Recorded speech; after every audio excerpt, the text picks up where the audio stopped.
Sir sir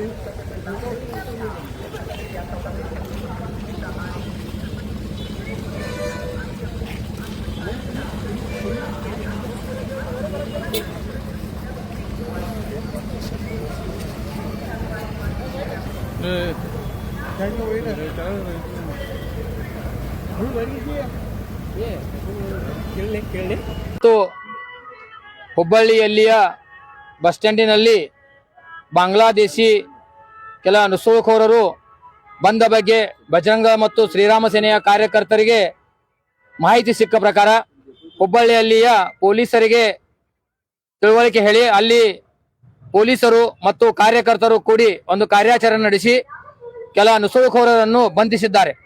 ಅದೇ ರೀತಿ ಅಲ್ಲಿ ಸಿಕ್ಕ ಮಾಹಿತಿಯ ಪ್ರಕಾರ ನಮಗೆ ಅವರು ಬೆಳಗಾವಿಯ ಕಡೆ ಕೆಲ ಬಾಂಗ್ಲಾದೇಶಿಗರು ಹೋಗಿದ್ದಾರೆ ಎಂದು ಗೊತ್ತಾದ ತಕ್ಷಣ ಇಲ್ಲಿಯ ಬಜರಂಗ ದಳ ಮತ್ತು ಶ್ರೀರಾಮ ಸೇನೆಯ ಸಂಘಟನೆಯ ಕಾರ್ಯಕರ್ತರು ಕೂಡಿಕೊಂಡು ಕೆಲ ಬಸ್ಸುಗಳನ್ನು ತಡೆ ಹಿಡಿದು ಇಲ್ಲಿಯ ಬೆಳಗಾವಿಯ ನಮ್ಮ ಪೊಲೀಸರಿಗೆ ತಿಳಿಸಿದ ತಕ್ಷಣ ಪೊಲೀಸರು ಬಂದು ಆ 3 ಬಸ್ಸುಗಳನ್ನು ತನ್ನ ವಶಕ್ಕೆ ತೆಗೆದುಕೊಂಡು ಈಗಾಗಲೇ ತನಿಖೆ ನಡೆಸ್ತಾ ಇದ್ದಾರೆ. ಇನ್ನು ತನಿಖೆ ಮುಂದುವರಿತಾ ಇದೆ.